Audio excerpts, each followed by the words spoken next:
गेदेर उन्दै हिनजाव हौवा सेंग्रा सिख्ला गासैबो गावजों गाव अनलायनाय हामलायथि फोरमायलायनानै गामसा आर'नाइ सोलायनानै थांनाय बोसोरनि दाय दसफोरखौ निमाहा बिलायलायो। गोसो थोलायनाय जराफोराबो हिनजावसाया गोसो थोनाय सेंग्रानो आर'नाइ सोनाय आरो सेंग्रासाया गावनि गोसो थोनाय अनजालिनो दख'ना बायना हरनायाबो बे समावनो जायो। बैसागु बोथोरा दान्दिसेनि थाखायल'ब्लाबो बे समाव बर'फोरनि गेजेराव बैसो गियान आरो गोनां गैयि गोजौ गाहाय फारागफोरखौ बोस्रांनानै बयखौबो मोनसे थाखोआव लाबोयो।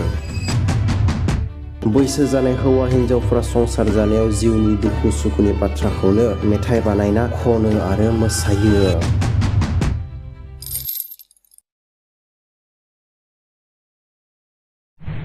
खुलुमबाय लोगोफोर, गोदान बोसोर रंजालि बैसागुआ सफैलायबाय लोगोफोर। बेनि थाखाय जों बयबो गोदान बोसोर रंजालि बैसागुखौ गोदान गोसो आरो गोदान साननायजों गाजा गोमजा रंजा बाजायै बरायनो थाखाय साखाफारा जाखाबाय नङा होमबा? दिनैनि भिडिअ'आ गुबुन दिनफोरनि भिडिअ' बायदि जानाय नङा लोगोफोर। गोदान बोसोर रंजालि बैसागुखौ बरायनायजों लोगोसे सा साज्राङै फंनैसोल' बाथ्रा बुंगोन। नोंथांमोना हयथ' भिडिअ'खौ मोजां मोनाबो जानो हागौ। गिबियावनो बयनिसिमबो आंनि गोसो गोरबोनिफ्राय आगु रंजालि बैसागुनि अननाय सिबिनाय आरो खुलुमनायखौ हरग्रोनाय जाबाय। गोदान बोसोर रंजालि बैसागु जागायनायजों लोगोसे जों साफ्रोमबोनि गोसोआव गोदान गोसो, सैथो, सोरां आरो खौसेथि सानलायनायफोरा जायगा मोनथोंसै।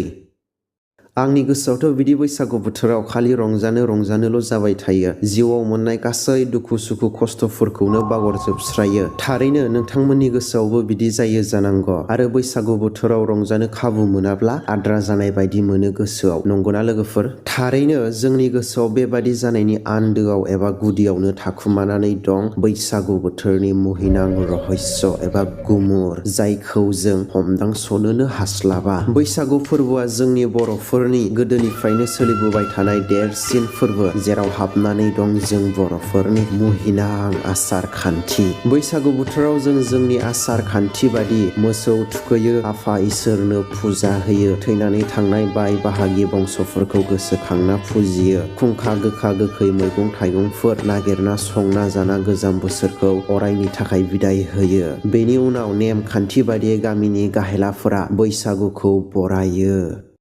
बैसागुखौ बरायखांनाय उनाव हिनजावसा हौवासा सेंग्रा सिख्लाफोरा गावसोरनि देरसिन मानसिनो गांफा गांफा गामसा जि होनानै खुलुमस्रांनानै बिसोरनिफ्राय बोर बिनानै लायो।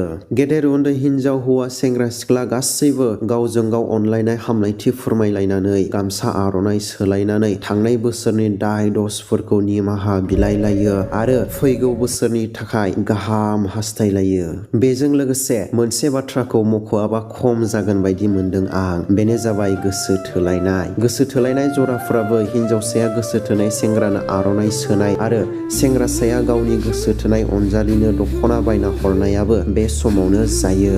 आथिखालाव खिन्थु बियो खोब सोलिसै आरो बिमा बिफानो हो दा हो, खिन्थु सोरबा अनजालुनो एबा अनजालिनो हरथारो। गोदोनि समावबो बियो सोलियोमोन, सोलिया नङा, दा बियो क्लियार जाबाय।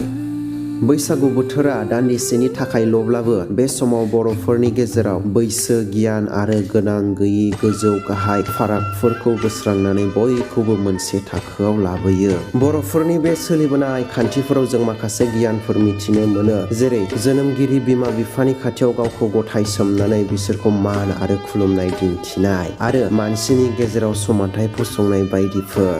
बैसागु बोथोरा रंजा बाजानिल' खुंथाय नङा, बेयो सुबुं सोदोमस्रिनि आसार खान्थियारि आरो दिन्थिनाय गियानावबो हेफाजाब होयो। नखरनि बिहामजोफोरा बिहाव बिखुनजोखौ खुलुमखांनाय उनाव गावनि बिमा बिफाखौ खुलुमनो थाङो। बिमा बिफा लिंनाय एबा धोरोमनि सोमोन्दो खानाय मानसिफोरा आखायाव माबा मोनसे लानानै बोसोर गोदाननि मान बावहोयो। अखानायै गोदान बोसोरनि नैथि दिनाव गामिनि नखरफ्रोमबो बैसागुनि उजायखाङो। सेंग्रा सिख्ला बोराय बुरि गथ' गथाय गासैबो गावबा गाव हानजा मिलायनानै खाम सिफुं जथा सेरजा थरखा आरो आथिखालाव हारमुनियामफोर लानानै बैसागु जानो ओंखारो। बैसागुआव खननाय बांसिन मेथाइफोरानो गोसो थोलायनाय मेथाइ। बैसो जानाय हौवा हिनजावफोरा संसार जानायाव जिउनि दुखु सुखुनि बाथ्राखौनो मेथाइ बानायना खनो आरो मोसायो। खायसेबा बैसागुनि रंजानायनि गेजेरजों सोरबा सोरबा हामनाय सोमोन्दो जानायफोरखौ जंखायनानैबो मेथाइ खनो आरो रंजायो। आरो जोंहा माखासे गोदोनिफ्रायनो सोलिबोखानाय गोबां बैसागुनि खुगा मेथाइफोर मेथाइफोर दं बेफोरखौबो बैसागु मागिनायाव खननानै रंजायो। जोबथारनायाव मागिनानै मोननाय रां माइरंफोरखौ जयै जालायनानै बैसागुखौ बिदाय होयो। बैसागु सानफोराव बैसोनि फाराग लानानै मानसिफोरखौ मान होनाय जायो। दोहोन गोनां एबा बिद्दा गोरों होननानै बिसोरखौ बर'फ्रा मान होआ। जानाय लोंनायफोरावबो जेबो फाराग थाया। सोरबा दोहोन गोनां एबा दुथां मानसिया गावनि जानाय लोंनायफोराव फाराग दिन्थियोब्ला बेखौ मुगैनाय नोजोरजों नायनाय जायो। स' लोगोफोर, फै जों बयबो देग्लायनि बर'नि आंगो बैसागु फोरबोखौ जयै गोथार गोसोजों बरायनि आरो नांलाय खमलाय दावराव दावसि खालामा जासे रंजा बाजायै बारहोहरनि।